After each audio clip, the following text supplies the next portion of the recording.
du Fils et du Saint-Esprit. Amen. De là où tu es, tu vas demander au Saint-Esprit de disposer ton cœur. Demande au Saint-Esprit de disposer ton cœur, de te disposer afin d'éloigner toutes ces distractions pour ce que tu vas entendre en ce moment. Seigneur, nous te prions par ta grâce. Répands les dons de ton esprit, Seigneur, et conduis-nous dans une dimension, dans une saison d'excellence. Tu as voulu, Seigneur, que nous puissions avoir ce live, cette plateforme, afin que tu puisses t'exprimer dans la vie de tes enfants. Nous te prions maintenant, Seigneur, de glorifier ton nom. Père du ciel, étends ta main, que ton esprit soit à l'œuvre, que ton esprit soit en mouvement, que ton esprit, Seigneur, opère une œuvre de grâce dans la vie de tes enfants. Merci Seigneur d'opérer cette œuvre et que leur vie soit bouleversée à travers cet enseignement et ce témoignage que nous entendrons tout à l'heure, que leur vie soit bouleversée, qu'ils reçoivent une charge afin de pouvoir passer au prochain niveau de leur vie, toi qui vis et règnes maintenant et toujours pour les siècles et des siècles. Amen, amen, amen, amen, amen. L'Église catholique se souvient de Mère Teresa, l'apôtre de la charité. Et cette dame-là, sa vie est incroyable. Sa vie est incroyable et c'est mon modèle en termes de leadership. Si tu veux commencer une œuvre avec Dieu, commencer à partir de rien, devenir quelqu'un dans ce monde, il faut suivre la vie de Mère Teresa. Cette dame-là n'a pas commencé avec l'argent. Elle n'a pas commencé avec des millions, mais elle a commencé avec la grâce de Dieu et une parole prophétique. Jésus lui a dit dans un train, il dit, viens et sois ma lumière auprès des pauvres. Voici la seule parole que Mère Teresa a entendue quand elle partait en retraite. Et cette parole-là est devenue plus tard la manifestation de la prophétie. Ma prière pour toi, c'est qu'à partir de l'œuvre que tu es en train de bâtir aujourd'hui, le monde entier se souviendra de toi au nom de Jésus de Nazareth. Romains chapitre 8 déclare que la création attend avec un ardent désir la révélation des fils. Ma prière, c'est que les gens t'attendent quelque part. C'est une certification, c'est une certitude pour moi. Il y a un environnement, il y a un endroit où les gens te cherchent avec un ardent désir. Ma prière, c'est que tu trouves ton couloir. Effectivement, et c'est une très belle transition, nous démarrons ce thème sur la grâce d'exceller dans son couloir et se diversifier. Pourquoi est-ce que le Seigneur nous a conduits vers ce thème? Parce que je crois personnellement, et c'est par motion que je le ressens, que Dieu est en train de conduire les chrétiens de plus en plus vers la dimension de la spécialisation. J'ai observé la plupart des gens, j'ai écouté la plupart des gens qui viennent vers moi pour m'exposer leur vie et j'ai compris que l'une des choses qui fatigue le plus les chrétiens dans ce monde et dans cette société, dans cette génération, c'est le fait de ne pas être aligné drastiquement et fondamentalement sur le couloir. Vous savez, si vous ne comprenez pas ce message, vous allez toujours répéter les mêmes erreurs. Si vous ne comprenez pas ce message, vous allez toujours répéter les mêmes cycles. Proverbe écrit ceci, le travail de l'insensé l'épuise car il ne sait pas comment arriver à la ville. En réalité, faire beaucoup de choses n'est pas une garantie que tu connaîtras un succès. Alléluia. Ce n'est pas faire beaucoup de choses qui garantit un succès. Ce n'est pas aligner beaucoup de choses qui garantit un succès, mais la grâce de Dieu fera en sorte que tu seras aligné sur ton couloir. Tu seras aligné sur un point précis, une mission précise. Paul a dit quelque chose de fondamental. Il dit, j'ai combattu le bon combat de la foi. J'ai achevé la course. Alléluia. Il dit, j'ai combattu le bon combat. 2 Timothée chapitre 4, le verset 7. Il faut mettre ça en commentaire. 2 Timothée chapitre 4, le verset 7. Il dit, j'ai combattu... je ne sais pas avec toi, je ne t'ai pas donné ce verset-là. Hein? Ça, on va dire, c'est hors d'œuvre, entré en matière. Ça n'a pas été préparé. 2 Timothée chapitre 4, le verset 7. Paul dit, j'ai combattu le bon combat. Et il y a un autre verset où il dit, je cours droit vers le but. Et généralement, on chante ce chant. Saisi par le cri Jésus, je cours droit, tout droit vers le but. Pour lui, j'ai tout sacrifié, car pour moi, il s'est livré. Quand on court vers la couronne, là, on est dans un couloir. Les athlètes, là, chacun est dans son couloir et il court pour atteindre la ligne. Et ce qu'il ne faut pas violer dans le sport du marathon, c'est de courir dans le couloir de quelqu'un d'autre. Vous savez, le péché des hommes, le péché des gens de cette génération, c'est de commencer à courir dans le couloir de quelqu'un d'autre parce que l'autre, là, ce qu'il fait là, ça marche. Je suis déjà de plein pied dans mon message. La distraction que le diable a donnée à beaucoup de gens qui veulent devenir des leaders, mais qui ne savent pas comment faire, c'est de regarder ce qui marche à côté et puis de dire, comme c'est ça là qui marche là, je vais laisser la prophétie qui est sur ma vie pour aller faire ce que l'autre fait. Et puis quand tu copies sans révélation, tu n'as pas les résultats que l'autre a. Et puis ça déclenche une frustration dans ton cœur parce que tu as copié, tu as pris du temps, tu as pris ton énergie, tu as pris ton attention, tu as perdu certaines choses, mais tu n'as pas les résultats que l'autre a. Le monde chrétien est rempli de chrétiens frustrés parce qu'ils ont passé leur temps à copier de façon machinale, mais sans révélation. Est-ce que je peux avancer? Assieds-toi, on va avancer. Est-ce que je peux avancer?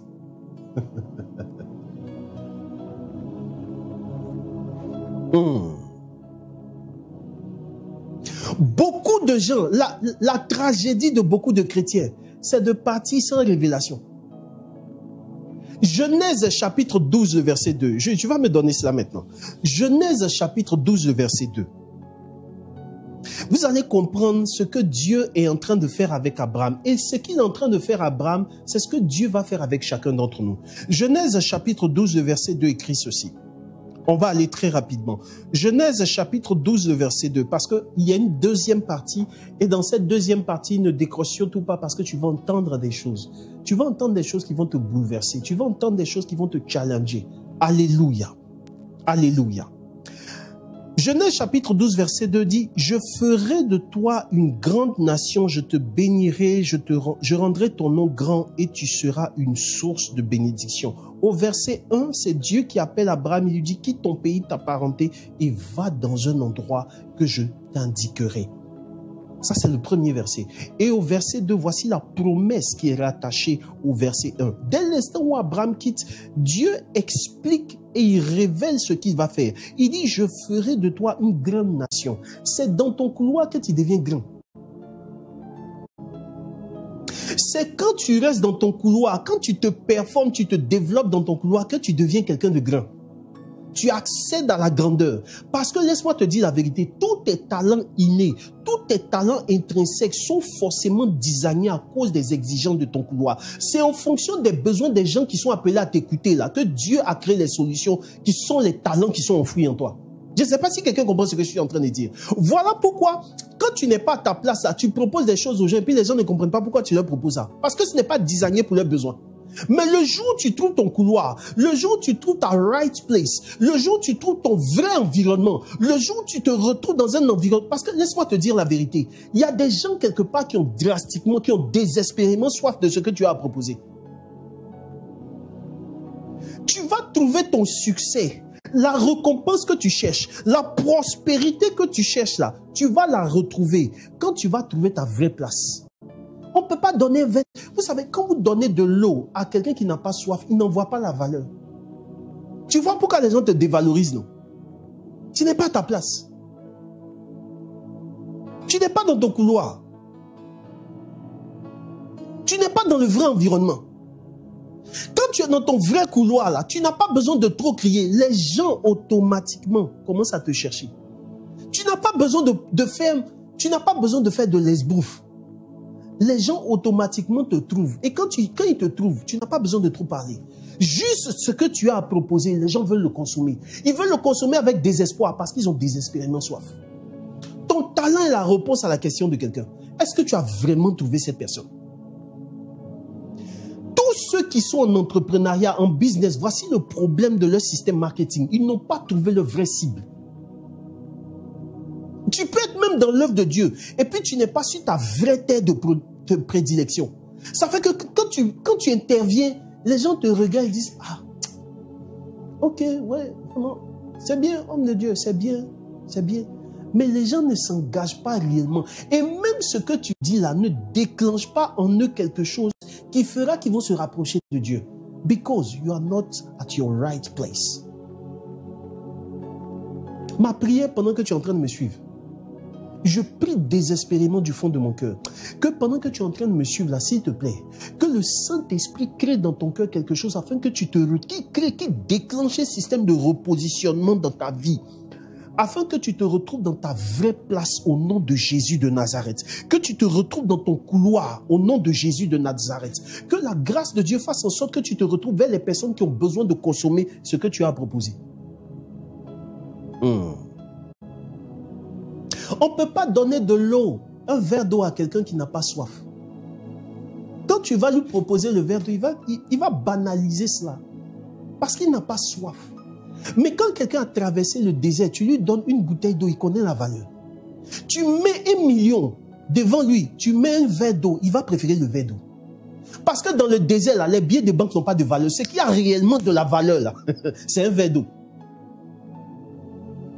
Il sait que s'il ne prend pas ton verre d'eau, il va mourir. Tu n'es pas encore arrivé à un niveau où les gens se disent, tant que je n'ai pas consommé ce que tu as me proposé là, je risque d'être peut-être au bord de la mort. Ah, quand tu trouves ton couloir, frère, tu excelles. Quand tu trouves ton couloir dans cette vie, tu es épanoui. Quand tu trouves ton couloir dans cette vie, tu as le sentiment d'être utile à l'humanité. Tu vois, la plupart, ce sentiment que tu as de te sentir inutile, tu ne te sens pas valorisé. Peut-être que tu n'es pas réellement dans ton couloir. Est-ce que je peux avancer? Jules, tu vas me ramener non, tu ne vas pas me ramener. On va aller au deuxième passage. Juge chapitre 7. Je vais développer ce point-là très rapidement et on va passer à la deuxième étape. Alléluia. Nous allons partir. Je vais vous donner un passage très clair. Ce passage-là, il me touche particulièrement et je sens, tu sais, durant tout ce mois de septembre, tu vas voir, il y aura un feu qui va germer de ton cœur parce que tu vas désespérément chercher ton couloir. Tu le trouveras et tu vas exceller dans ta vie au nom de Jésus de Nazareth. Juge chapitre 7, versets 2 à 4. Il faut mettre ça en commentaire. Juge chapitre 7, le verset 2 à 4. Alléluia. Que la grâce de Dieu soit avec vous. Que la grâce de Dieu soit avec vous. Mets cela en commentaire. Juge chapitre 7, verset 2 à 4. La réalisation, on va m'afficher cela. Juge chapitre 7, le verset 2 à 4. Juge chapitre 7, le verset 2 à 4. Et je lis le passage. L'Éternel dit à Gédéon, le peuple que tu as avec toi est trop nombreux pour que je livre Madian entre ses mains. Il pourrait en tirer gloire contre moi et dire, c'est ma main qui m'a délivré. Publie donc ceci aux oreilles du peuple. Que celui qui est craintif et qui a peur s'en retourne et s'éloigne de la montagne de Galade. 22 000 hommes parmi le peuple s'en retournèrent. Et il en resta 10 000. L'Éternel dit à Gédéon, le peuple est encore trop nombreux. Fais-les descendre vers l'eau et là, je t'en ferai le tri. Répète après moi, Dieu trie. Je prie que Dieu trie les hommes autour de toi. Il faut bien me dire amen.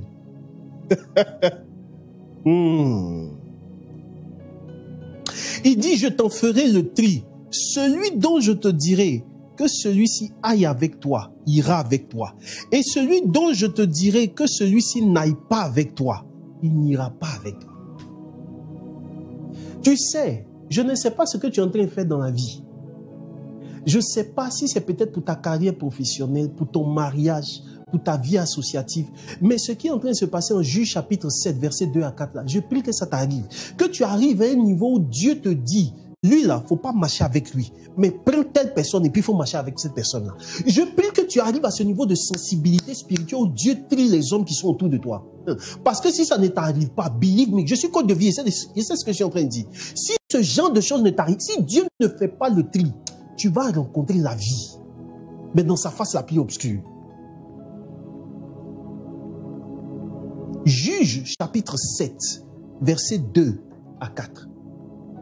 Gédéon se retrouve dans une mission où il doit libérer Israël des Madianites. Les Madianites sont ceux-là qui s'attaquaient aux ressources du peuple. Et vous savez, c'était un système de guerre. Le système de guerre des Madianites, c'est qu'ils n'attaquaient pas les hommes, mais ils s'attaquaient aux ressources.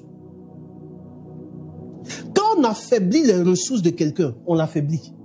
Et il y a des gens qui spirituellement, où il y a certains démons, il y a certains esprits maléfiques qui ont cet esprit de Madian, qui ont cette stratégie de Madian. C'est qu'eux, ils ne s'attaquent pas aux hommes, mais aux ressources.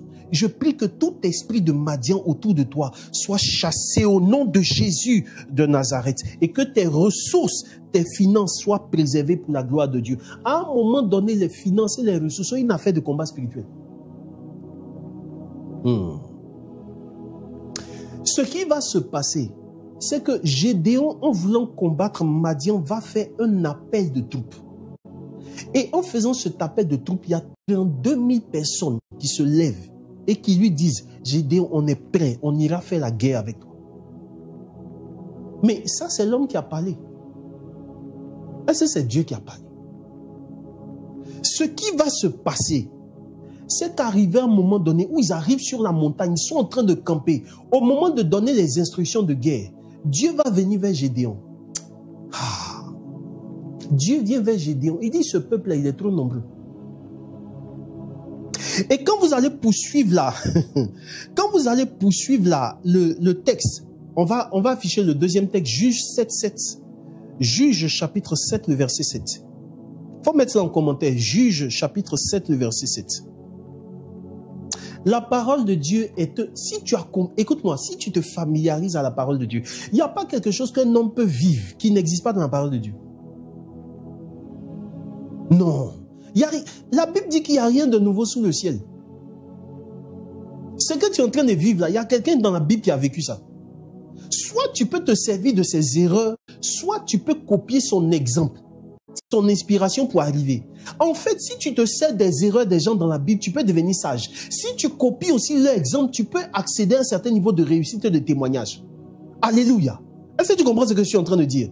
Il n'y a pas quelque chose que tu vas vivre qui n'existe pas dans la Bible, que quelqu'un dans la Bible n'a pas vécu. La Bible déclare qu'il n'y a rien de nouveau sous le ciel. Ce qui va se passer en Juge chapitre 7, je vais lire. Et l'Éternel dit à Gédéon, c'est par les 300 hommes qui ont lapé l'eau avec leur langue que je vous sauverai et que je livrerai Madian entre tes mains, que tout le reste du peuple s'en aille chacun chez soi. Imaginez Gédéon, il sort avec 32 000 hommes pour aller combattre. Et puis Dieu lui dit, les gars qui sont derrière toi, ils sont trop nombreux. Le premier tri, il dit celui qui sait qu'il a peur en cas de se retourner. Ce qui va se passer, 22 000 personnes se retournent. En fait, les gens étaient derrière Gédéon. Hein. Est-ce que tu comprends un peu? Les gens étaient derrière Gédéon et puis ils le poussaient. Oui, on va aller faire la guerre. On va aller mener la guerre. Coach, vas-y. Écoute, les gens qui sont en train de t'encourager, va lancer ton business. Laisse ton activité, ton travail. Quand ça va chauffer, tu sais, que Dieu trie les hommes autour de toi. Si tu n'as pas envie d'être abandonné en pleine route, que Dieu trie les hommes autour de toi ou que Dieu trie les hommes autour de toi.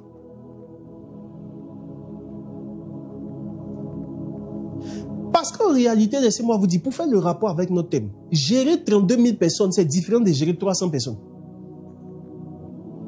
Ce n'est pas le même niveau de leadership.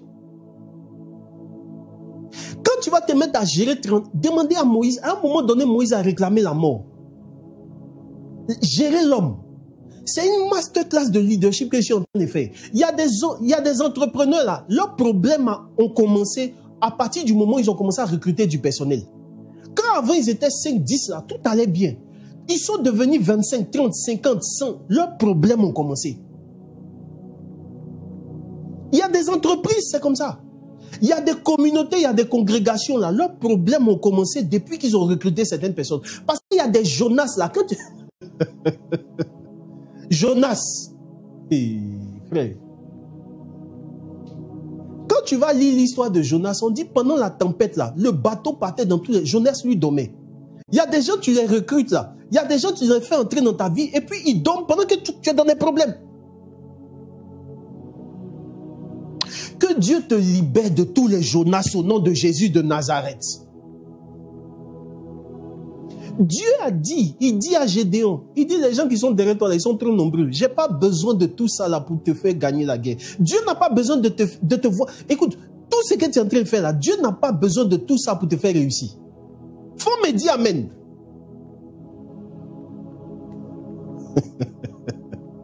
Je ne sais même pas si 32%... Madame Duno, tu vas me faire, pardon, le pourcentage, le ratio.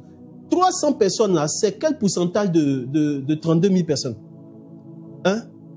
Je ne sais pas si c'est 1% ou si c'est 0,1%, je ne sais pas. Est-ce que quelqu'un peut me faire le ratio très rapidement? C'est combien de pourcents?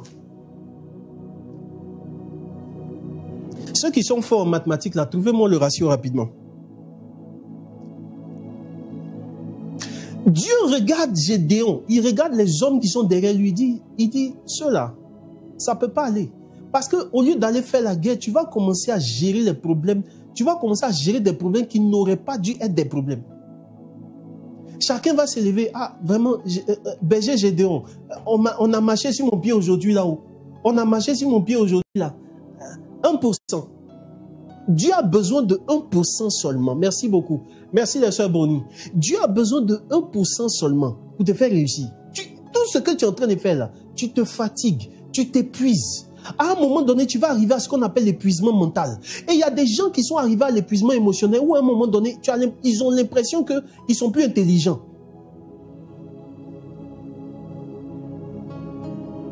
Ils arrivent à un niveau où ils ont l'impression qu'ils sont plus intelligents parce qu'ils n'ont plus d'idées, ils sont épuisés. Pour se lever le matin, c'est compliqué. Même aller au travail, aller à leur commerce, aller à leur magasin, c'est compliqué. Parce qu'ils gênaient tellement d'énergie pour gérer des choses qu'ils n'auraient pas dû gérer. Qu'à la fin, ils ont du mal à se concentrer sur les vraies choses. Je ne sais pas si quelqu'un comprend ce que je suis en train de dire. Dieu a épargné à Gédéon là, de régler des problèmes et puis de rester focalisé sur les vraies batailles avec les hommes qui peuvent aller loin avec lui. Parce que laisse-moi te dire la vérité, parmi ceux qui t'accompagnent, c'est seulement 1% qui sont capables de rester détenus. Quand les choses seront difficiles. Gédéon a dit, il dit celui qui sait qu'il a peur n'a qu'à se retourner. 22 000 personnes sont... Ah, vraiment, berger Gédéon, je t'aime bien. Mais moi, j'ai une femme, actuellement, là, il y a une... Vous ne connaissez pas les esprits de Bondoukou, là. Ma femme est de Bondoukou, c'est compliqué. Actuellement, là, ça ne va pas. Donc, je ne peux pas t'accompagner. Tu sais, il y a des niveaux où tu vas arriver là. Ce n'est pas tout le monde qui va t'accompagner. Il faut me dire amen. Dis-moi amen, je vais avancer. Dis-moi amen, je vais pousser. Il y a des niveaux où tu vas arriver. Ça va nécessiter certains sacrifices. C'est seulement 1% des gens qui sont autour de toi qui vont t'accompagner. À un moment donné, que Dieu fasse le tri, que tu sois capable de dire aux gens, celui qui sait qu'il a peur, celui qui sait qu'il n'est pas capable de m'accompagner jusqu'au bout, je ne t'en veux pas, mais retourne-toi.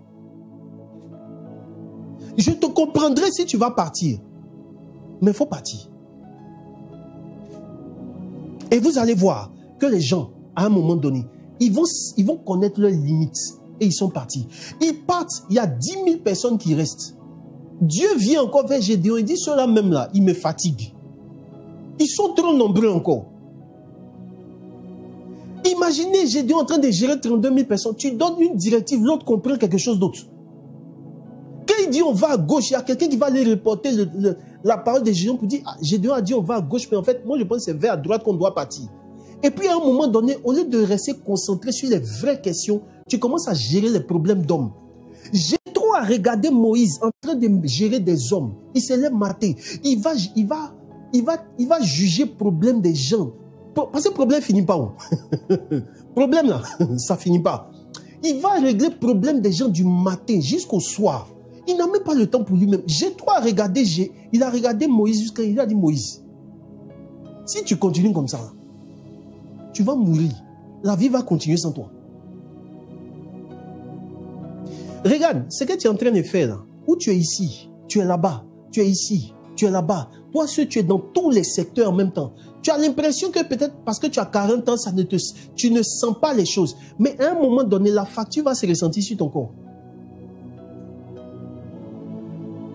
Ton corps va commencer à te réclamer certaines factures.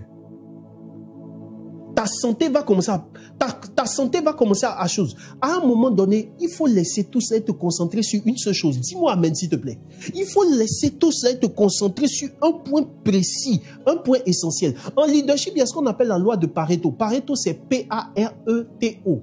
En leadership, il y a la loi de Pareto. Et la loi de Pareto dit ceci, 20% de ce qu'on fait nous apporte 80% de nos résultats. En matière de gestion de temps et des priorités, la loi de Pareto est l'une des lois les plus essentielles dans la vie. Et c'est établi que 20% de ce qu'on fait nous rapporte 80% de ce qu'on gagne. Et quand vous allez prendre toutes les entreprises, les structures, les organisations, les équipes, vous allez voir que généralement, il y a un point essentiel là. C'est ce qui leur rapporte quelque chose. C'est dessus qu'ils se concentrent. À un moment donné, on demande même aux leaders de laisser ce qu'ils peuvent déléguer là, déléguer ça aux autres. Et puis vous concentrez-vous sur la mission. Concentrez-vous sur la vision de l'entreprise. Concentrez-vous sur ce qui fait générer le cash. Sinon, les gens vont t'emmener à régler. Ah, vraiment, Berger, je suis venu ici, matin je suis arrivé, tu m'as salué, mais ta voix là n'était pas comme j'espérais que ta voix soit. Donc en fait, je suis frustré. Et tu es frustré. Bon, on va te demander pardon. Et puis, tu rentres dans un système de yako. Tu rentres dans un système de pardon. Tu rentres dans un système de... Tu règles ici, ça sort là-bas. Tu règles là-bas, ça sort ici. À un moment donné, tu laisses même ce pourquoi Dieu t'a appelé, puis tu commences à gérer l'affaire des hommes. Que Dieu te délivre de toute distraction des hommes au nom de Jésus de Nazareth. Dieu dit à Gédéon, il dit sur la main, ils sont trop nombreux. Les 10 000 là, je n'ai pas besoin d'eux. Je vais encore faire un autre test. Le premier test, c'était la peur. Le deuxième test, il dit, je vais te conduire au bord de l'eau. Ceux qui vont laper de l'eau comme les chiens, c'est ceux-là avec qui tu vas partir. Mais ceux qui vont prendre, qui sont trop normaux, trop carrés, ceux qui sont trop procéduriers, qui réfléchissent trop bien, là, ceux-là, tu ne peux pas partir. Tu sais, il y a des niveaux de bataille. Tu ne peux pas partir avec des gens qui sont corrects. Il faut partir avec des gens qui poursuivent des ours et des lions. Des gens comme David. Des gens comme David, là, eux, quand ils voient le lion, ils ne fuient pas. Ce sont eux qui poursuivent les lions. Il y a des niveaux de combat. Tu sais où tu es quitté. Tu connais tes batailles. Tu sais comment est-ce que tu as géré l'entreprise, la structure jusqu'à un certain moment. Tu sais que tu n'avais pas grand-chose quand tu commençais. Il y a des gens, là, quand tu les introduis, ils ne vont pas comprendre pourquoi est-ce que tu es en train de faire ce que tu es en train de faire. Frère, si tu dois devenir expert en quelque chose, il faut devenir expert en triage de l'homme autour de toi. Que Dieu trie les hommes autour de toi. Sinon, tu vas te retrouver dans des problèmes d'hommes. Gérer 300 personnes, c'est différent de gérer 32 000 personnes. Et à un moment donné, Gédéon va se retrouver, il y a 300 personnes qui vont boire de l'eau comme des chiens. C'est-à-dire qu'eux, là, ils ne réfléchissent pas. Quand Gédéon leur dit, on va ici, ils s'en vont. C'est des gens comme ça, tu as besoin d'eux. Est-ce que je peux avancer? Voilà, on dit Bondoukou a pris balle perdue. Bondoukou a vraiment pris balle perdue. Et ils prendront toujours balle perdue chaque fois que je vais prendre la parole. Alléluia. Ça, c'est mon alliance avec eux. Ils prendront toujours balle perdue. Alléluia. Maman Pauline, ça n'a rien à voir avec toi. Mais les gens de Bondoukou, j'ai problème avec eux. Ils seront convertis tous au nom de Jésus. Amen. Ce qui va se passer, c'est que Gédéon va partir avec les 300 hommes. Tu n'as pas besoin de faire beaucoup de choses. Et c'est là que je vais commencer à chuter. Ça sera en fait l'introduction de notre... Ça sera en fait ce sur quoi nous allons tabler tout au long de ce mois de septembre. Tu as gaspillé ton énergie pour faire ça, ça, ça, ça. Tu as perdu du temps. Des fois même tu as mis de l'argent dedans. Tu as fait beaucoup de choses. Non seulement ça n'a pas fonctionné, tu as perdu du temps. Tu es en train de... Ton âge augmente. Tu es de plus en plus frustré. Parce que quand tu regardes à côté, ce que les autres ont fait là, c'est ce que tu as fait. Mais tu n'as pas copié par révélation. Tu as copié par suivisme. Voilà, parce que ce n'était pas ton couloir. Tu es juste parti à cause de ce que les gens t'ont montré. Une photo retouchée sur Facebook t'a distrait. Aujourd'hui, on te dit c'est pétrole qui marche. Tu es dedans. Demain, on dit c'est immobilier. Ah, je m'en vais faire immobilier aussi. C'est que tu ne sais pas, c'est qu'il y a problème dedans. Après, on dit non, c'est agriculture qui marche. Je vais faire comme Patricia Zundi. Elle a fait agriculture. Les banques l'accompagnent. Tu t'en vas faire, c'est compliqué. Tout se revêt sur toi. Tu ne te retrouves pas. Que Dieu lui-même parle à ton cœur afin de trouver ton réel couloir au nom puissant de Jésus de Nazareth. Sois comme Gédéon. Évite de pouvoir gérer 30 000 personnes, 20 000 personnes. Tu n'as pas besoin de tout ça là.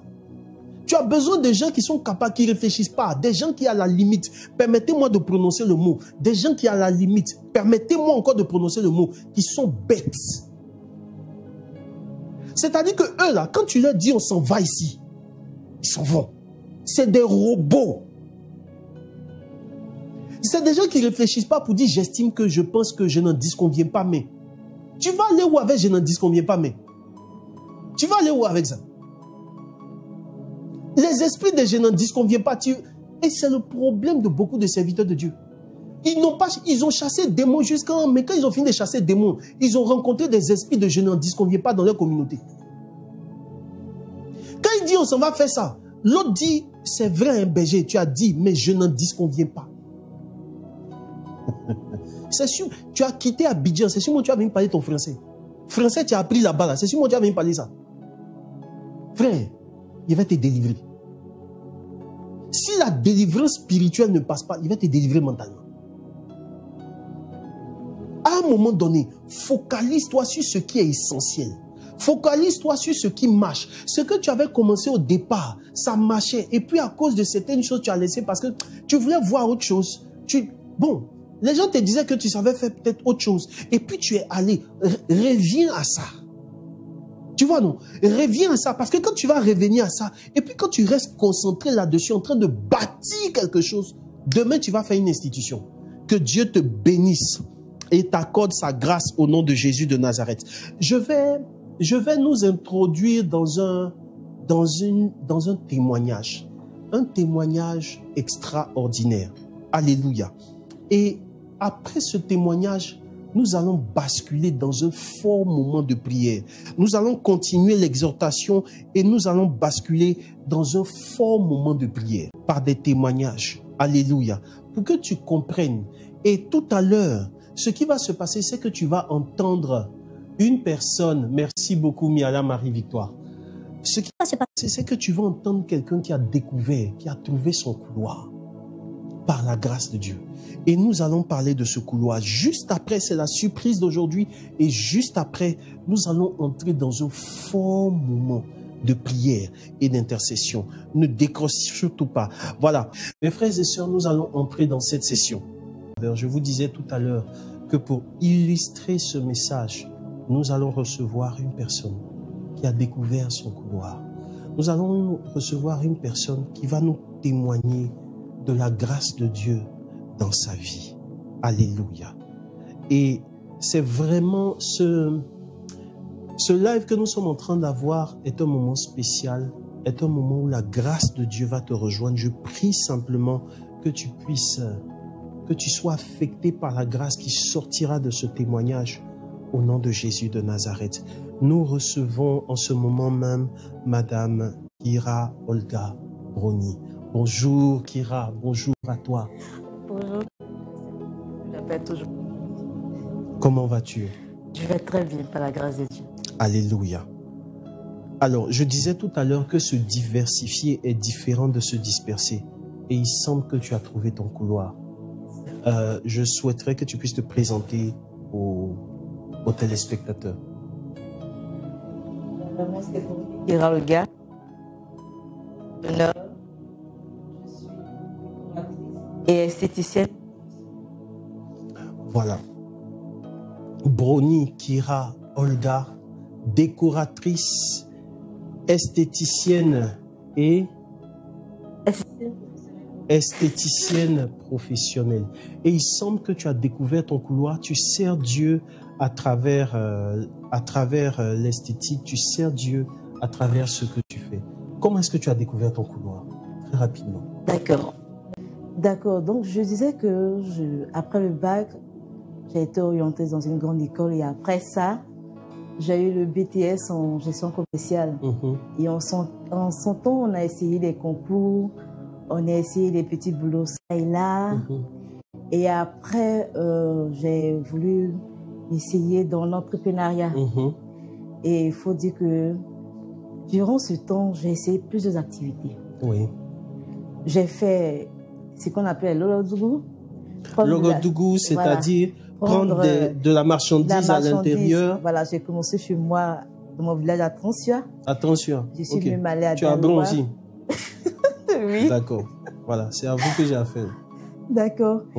Et même après, mon père est cultivateur. Après sa retraite, il allait parce qu'il aime bien ça. Il aime la terre. Il aime l'amour de la terre. Et j'ai même essayé le champ de piment, les champs de j'aime. Toi, jolie comme ça, là, tu as fait champ de piment? Tout ça, j'ai fait. Waouh. J'ai même aussi, chez nous, on a de très beaux oranges. J'ai même vendu les oranges, tout. Tu as vendu orange? Wow. Et il faut dire que, coach, quand on a commencé à vous suivre, et un jour, vous avez animé un thème qui donnait les différentes manières de pouvoir découvrir son talent. Et là, avec les sœurs, nous toutes, on s'est assises et on réfléchissait, mais comment savoir ce qu'on sait faire? Et vous avez dit que le talent, c'est ce qu'on sait faire sans avoir appris. Et entre nous, on a dit, mais Kira, toi, depuis toute petite, j'aimais toujours ce qui était beauté. C'est moi-même qui tressais, j'aimais entretenir, j'aimais décorer. Maman aussi, c'est quelqu'un qui adore les fleurs. À la maison, chez nous, c'est que des fleurs. Fleuries. Voilà. Et donc, comme tout la ça, Vierge. voilà, comme la Vierge. Et tout ça, c'est quelque chose que j'ai commencé à aimer. Je me rappelle que j'ai fait l'intérieur et là-bas, on n'avait pas les fleuristes comme à Abidjan. Oui. Et j'étais dans l'équipe de la décoration, on s'est donné comme ça, mais c'était pas en vain. Et j'arrivais même à faire des compositions florales. Wow. Sans même avoir appris. Sans avoir appris dans une quelconque école, tu faisais des compositions florales, des décorations déjà. Des décorations déjà. Et une fois, j'ai assisté à un mariage, c'était tellement bien décoré, c'était tellement beau. Et j'ai approché le décorateur en question, je lui ai dit, ah vraiment, je vais apprendre auprès de vous. Il n'a pas fait, il m'a accepté sans rien payer, il m'a dit, Olga, il n'y a pas de souci, tu peux venir quand tu veux. Et ce temps, j'étais à l'intérieur, comme je dis, à Daloa. Et je vous assure que, je ne sais pas la force où j'ai tiré cette force-là. Je venais presque chaque week-end. Chaque week-end sur 2. Je venais parce qu'on pouvait faire 2 à 3 décorations le week-end. Et je venais sans me fatiguer, je venais apprendre. Et après 2 ou 3 ans après, je voulais saluer, faire coucou Luc André. Et après 2 ou 3 ans, et lui-même, après il est tombé malade. Et puis après, je voulais toujours rester avec lui. Il m'a dit non, Olga, tu peux commencer. Et c'est comme ça que j'ai commencé avec mon premier mariage que j'ai décoré. Ce jour-là, c'était une grande première parce que j'ai une famille très formidable. Tout le monde était là. Tout le monde a soulevé les pots de fleurs, les sons de table. En tout cas, je garde une très belle expérience de ce premier contrat de mariage. Et vraiment, ça a commencé à aller. Je me suis installée, j'ai commencé à avoir des contrats ça et là. Et c'est de là que, de fil en aiguille, les choses ont commencé à décoller, on va dire. Décoller, on va dire. Alors, il faut comprendre que déjà, elle a découvert ce talent-là. Pas parce qu'elle a appris cela à l'école ou dans un institut de décoration, mais c'est ce qu'elle a aimé. L'amour est la base, est le dénominateur commun de tout talent. C'est ça. Alléluia. Alléluia. Et moi, la deuxième question que j'ai envie de te poser, Kira, c'est aujourd'hui, tu es décoratrice, tu es dans les grands mariages, tu décores les grands mariages ici à Abidjan, les gens te sollicitent. Et ce qu'il faut dire et ce qu'il ne faut pas oublier, c'est qu'au-delà de l'esthétique et de la décoration, Madame Kira a été admise, reconnue au concours Miss Aoulaba 2023 comme première dauphine, mais dans le jargon, on dit première Saraman de la commune du Plateau. Donc, c'est une Miss Aoulaba qui est là. C'est une Miss Aoulaba. C'est Reine Aoulaba chez nous, parce que nous sommes des reines. Aoulaba. Et ce qui va se passer, c'est qu'en plus de cela, tu as sorti une huile qu'on appelle Reine Esther. Quelles sont les implications spirituelles? D'accord. Pour arriver à l'huile Reine Esther, quand il y a eu la crise de Covid en 2020, on ne pouvait plus faire des spectacles à grand public. Et c'est comme ça que ce deuxième talent qui était enfoui m'est révélé. Et je suis allée me former. Et après ça, Je voulais au passage aussi dire bonjour à un de mes mentors, M. Bon, Olivier, qui est Monsieur aussi, Bon Olivier, voilà, oui. qui m'a Très grand vraiment entrepreneur. beaucoup, voilà, qui m'a beaucoup inspiré aussi.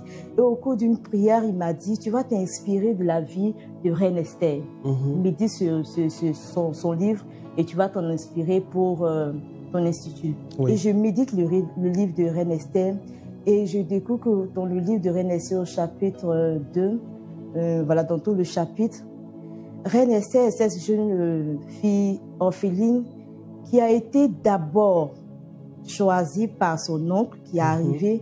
Première chose qui m'a impressionné, c'est le monsieur... Mardoché, son oncle. Mardoché, son oncle, l'a déjà aimé, il a eu cette faveur. Mais quand elle est arrivée dans la cour royale, ceux qui s'occupaient des filles, celui qui était responsable des filles, tout de suite, dès qu'il l'a vu, il l'a aimé, il a pris sous son coupole. Oui. Sous sa coupole, excuse. Et déjà, elle a eu la faveur de ce dernier.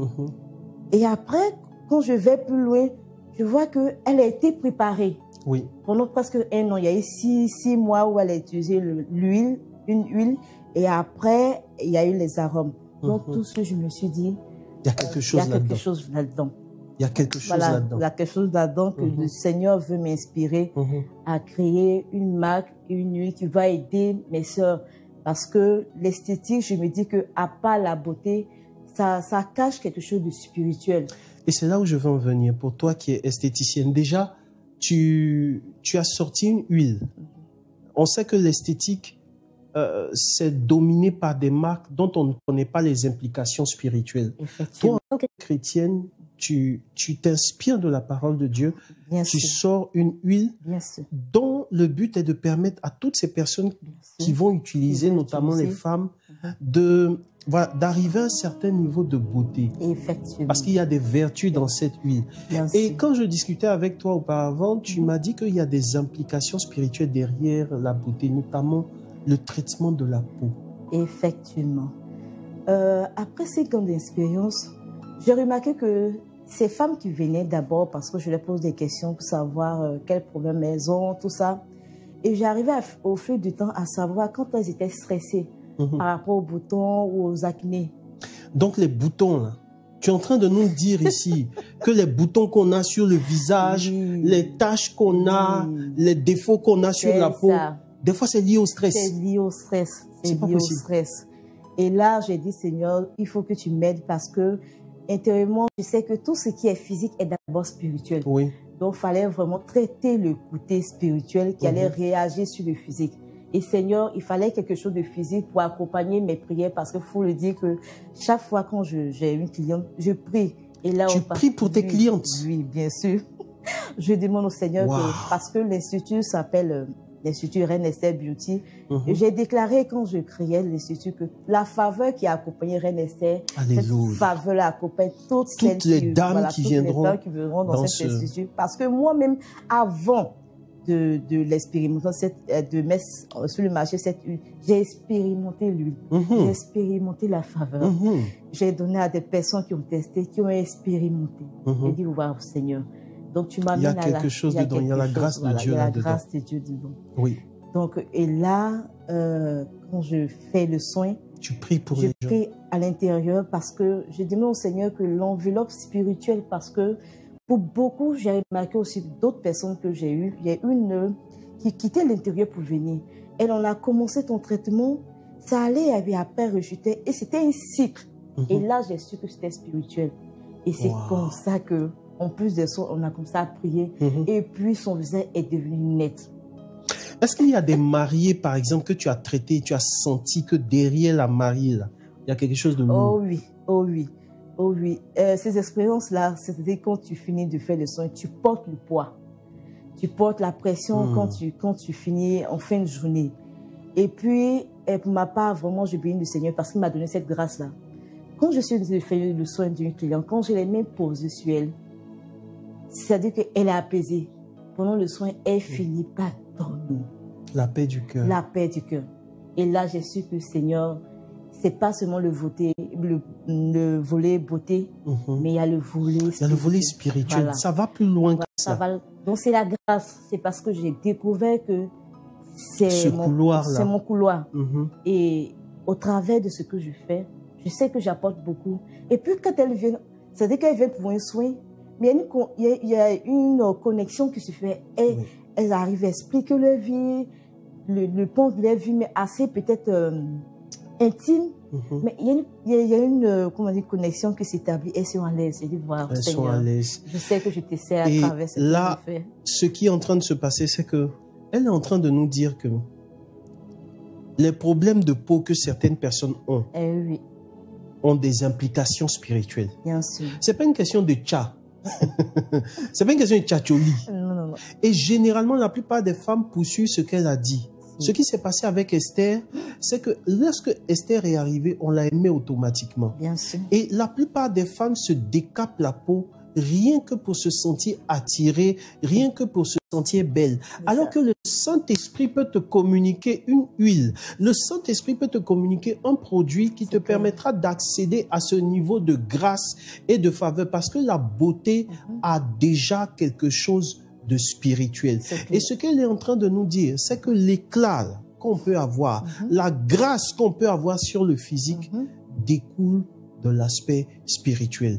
Et elle a découvert ce couloir-là pendant qu'elle traite ses mariés, pendant qu'elle traite ses clientes, elle prie. Ma question pour toi qui est en train de nous suivre, je ne sais pas dans quel secteur tu opères, mais est-ce que tu pries pendant que tu es en train de travailler? Alors, Kira, je veux, voilà, Afua Rosalie qui est en train de nous dire, elle dit vraiment, le message me fait du bien. Moi, je veux aujourd'hui, c'est l'une des dernières questions que je vais te poser. Aujourd'hui, quand tu regardes, tu as découvert ton couloir, est-ce que tu peux sentir que vraiment ta vie là, tu es passé d'un point A à un point B? Oh oui, je suis passé d'un point A à un point B parce que là, je sens que je suis là où je dois être. Tout n'a pas été rose, tout n'a pas été facile. Merci d'être franche sur ce coup. Tout n'a pas été rose, ça n'a pas été facile. Il est arrivé où je suis restée à travailler 1 an, 2 ans, toute seule. Mes clients qui étaient dit, ah mais tu es seule? Pourquoi? Parce que celle qui devait venir tout à l'heure, vous l'avez dit, avec qui tu travailles. Parce que quand elles viennent, je leur dis, on va prier. En tout cas, moi, ce que je te fais, ça aussi l'œuvre de Dieu. Si le Seigneur permet que tu restes, c'est qu'il a voulu. Mais s'il pense que toi et moi, on ne peut pas rester ensemble, nous finalement on se sépare. Je vous assure que toutes celles qui sont passées, les collaboratrices que j'ai eues, celles que j'ai formées, elles sont parties d'elles-mêmes. Elles sont parties d'elles-mêmes. Sans rien, il n'y a pas eu d'histoire. Dieu a trié autour de toi. Dieu a trié autour de moi. Dieu a trié autour de moi. Et il a gardé les personnes qu'il fallait. Et souvent, je te dis, mais Seigneur, c'est mon mari, je suis seule. Aide-moi, vois-moi quelqu'un. Intérieurement me dit, pour le moment, tu peux le faire seul. Mais quand le moment viendra, je vais t'envoyer les personnes qu'il faut. Parce que j'ai compris que ce n'était pas simple ce que je faisais. Donc tout le monde ne pouvait pas m'accompagner dans ce que je fais. Ok. Et aujourd'hui, on sent une nette amélioration. Ah oui. Aujourd'hui, on sent que tu as ta place. Aujourd'hui, on sent que les choses sont en train d'évoluer. Oui. Tu es en train de te faire un nom. Et on te voit souvent sur une grotte, sur une paroisse. Et voilà. Notre-Dame de la Nativité. Notre-Dame de la Nativité de Djorobité, en grec. Mais on te voit chaque jour, et il y a des gens qui m'en ont parlé, que on te voit chaque fois à la grotte en train de nettoyer la grotte. C'est quoi? C'est une alliance, c'est un babadji, les gens bondoukou là. Voilà, c'est quoi? Pourquoi tu fais ça? D'accord. Quelle est l'implication spirituelle? Ok. Tout d'abord, ça n'a pas été préparé. Au fait, je suis arrivée nouvellement sur cette paroisse. J'ai fait 1 an vraiment avant de m'engager. Et quand je voulais m'engager, j'ai dit, ah maman, cette année, je veux vraiment faire quelque chose sur la paroisse. Mais je veux faire quelque chose que toi, tu veux. Et une fois à la grotte, j'ai trouvé cette maman Kwadjo, qui était seule, la pauvre vieille qui balayait. Et je l'ai approchée, maman, est-ce que je peux vous aider? Et elle m'a ouvert les bras, dit oui, je priais, mais je me demandais à la Vierge Marie de m'envoyer ses filles pour m'aider pour le service de la grotte. Bon, vraiment, elle était toute enthousiaste. J'ai dit, ok. Donc, c'est comme ça qu'on a commencé ensemble le service à la grotte. Et tout doucement, je vous assure, moi, quand je suis arrivée, il y avait, plus de personnes, mais d'autres personnes sont parties. Et souvent, il m'arrive de rester toute seule À nettoyer la grotte. La grotte. Mais je le fais vraiment avec beaucoup d'amour, avec toute l'amour la foi. revient encore, Voilà. l'amour revient encore. Et puis, faire le service avec amour. Quand je suis là, puisqu'on reçoit tellement de roses, et là, il faut refaire les compositions florales, il faut arroser les roses. Et là encore, je me retrouve dans mon couloir. Dans ton couloir de décoratrice. De décoration, de fleurs. Et je disais, quand je le fais, je dis à la Vierge Marie, quand je vais aller au ciel, je sais que tu as un grand jardin. Je vais être avec toi pour arroser les roses, pour planter les roses, tout ça. C'est magnifique ça. C'est magnifique ça. Et donc, ça, je le fais vraiment avec amour. Et puis, je décore. Ça veut dire que là-bas encore, tu reçois des grâces. Je reçois des grâces. Et puis, je fais mon talon. Je décore quand il faut dans les mois de mai, août et autres. Donc, tout ça, le Seigneur m'a conduit la direction spirituelle. Donc, même dans le service à l'église, je suis restée dans mon couloir. Alors, quel est le message que tu peux... C'est vraiment la dernière question pour une question de temps. Okay. Quel est le message que tu peux adresser à toutes ces personnes qui sont en train de nous suivre en ce moment-là et qui cherchent leur couloir, qui cherchent à exceller dans leur couloir? Quel est le message que tu peux leur adresser? Ce message-là, c'est... Il est difficile de ne pas trouver son couloir parce que tu disperses ton énergie, tu disperses tes forces. C'est de se retirer. Cette année 2025, le Seigneur a fait quelque chose avec moi. Les 3 premiers jours de l'année, quand je suis quitté la vigie, il m'a dit, coupe tout, éteins ton portable, éteins tout, retire-toi. Parce que je voulais vraiment entendre, savoir si j'étais réellement dans mon couloir. Et quand je me suis retirée, vraiment, il m'a parlé, posé les vraies questions. Donc, c'est se retirer, se poser ces vraies questions et laisser le Saint-Esprit vous inspirer. Forcément, il va vous inspirer. Parce que quand tu trouves ton couloir, même quand tu es fatigué, tu le fais. Souvent, mais tu le fais. Il y a des décorations que je fais sans rien avoir. Sans argent. Mais je le fais avec amour. Amour. Voilà. Parce que tu as ta place. Je suis à ma place. Et quand tu le découvres, tu rends service. Voilà. Tu fais plaisir, tu aides, tu réponds à un besoin. Donc, que le Seigneur nous donne la grâce de pouvoir savoir ce à quoi on a appelé son couloir, même, comme on le dit, peut-être même balayer, prier, ça peut être anodin. Mais quand tu le découvres, tu es en paix avec toi-même. Alléluia. Donc, merci beaucoup. J'espère avoir répondu. La prière pour toi, Kira, c'est que tout ce que tes mains touchent se transforme en or. Amen. Que tout ce que tes mains touchent se transforme en grâce. Amen. Que tout ce que tes mains sont en train de toucher se multiplie. Que des gens quelque part sur cette planète aient désespérément besoin de toi. Amen. Et que tout le service que tu as eu à faire pour la grotte, pour la gloire de Dieu, pour les serviteurs de Dieu, si vous ne savez pas, c'est elle qui en ce moment est en train de décorer le plateau de rendez-vous au sommet pour la télévision Ecclesia TV. Et aujourd'hui, je rends grâce à Dieu pour toi, pour tous les talents qui sont enfouis en toi et que ces talents-là se transforment en or. Amen. Que ces talents-là se transforment en prospérité. Amen. Que ces talents-là se transforment en grâce. Amen. Que Dieu te bénisse abondamment. Amen. Que Dieu exagère dans ta vie. Amen. Au nom de Jésus de Nazareth. Amen. Je vais laisser Madame Kira donner son numéro, le numéro de Reine Esther pour toutes les personnes qui souhaitent qui souhaitent venir à Reine Esther, à l'Institut. D'accord. L'Institut Reine Esther, nous sommes situés derrière la pharmacie Valdoise et actuellement nous sommes en promo. Oui. Nous avons tellement de soins, surtout pour le visage, parce que, comme je le dis avec les expériences, j'ai su, même dans mon domaine, j'ai su encore restreindre pour me concentrer sur l'essentiel. Et là, nous sommes concentrés sur le visage parce que c'est la première image, c'est la partie du corps qui est le plus exposée au soleil, aux fumées et autres. Donc, actuellement, nous sommes en promo sur tous les soins qui sont à partir de seulement 5 000 francs avec les appareils dernière génération que vous ne pouvez imaginer. Donc là, c'est le numéro WhatsApp.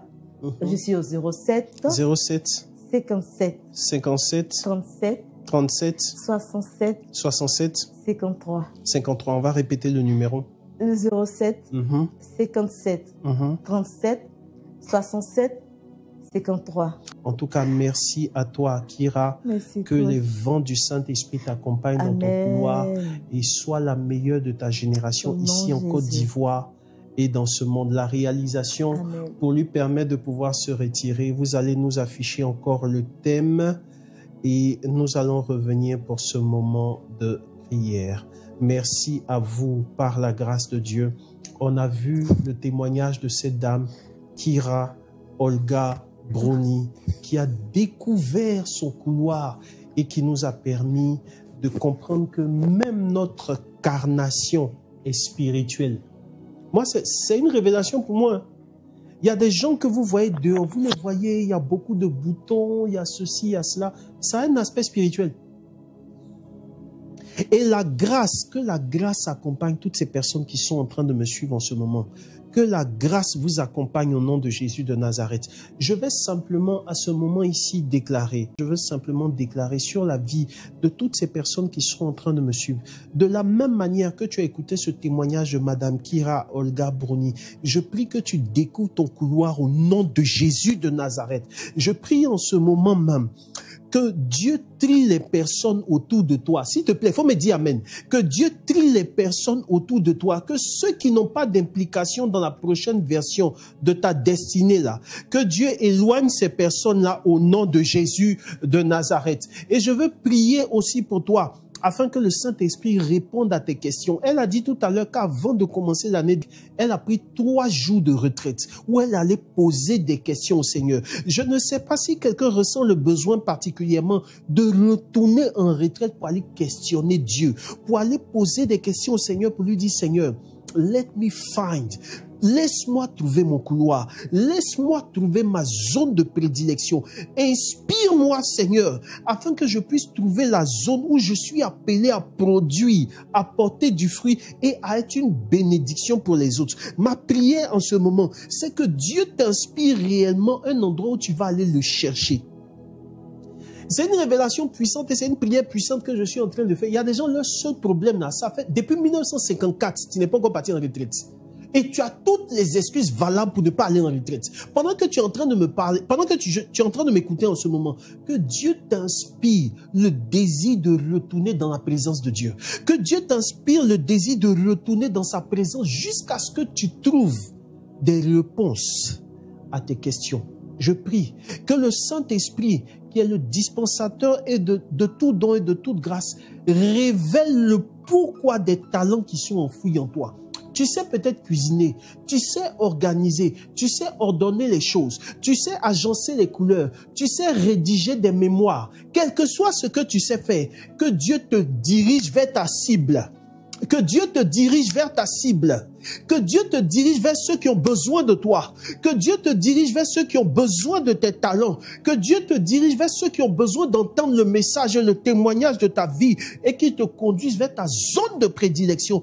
Je prie par-dessus tout que tout esprit madianite, que tout système madianite qui va s'attaquer à tes ressources là, que tout système madianite tombe sous le pouvoir de la grâce de Dieu, sous le pouvoir de l'autorité de Dieu.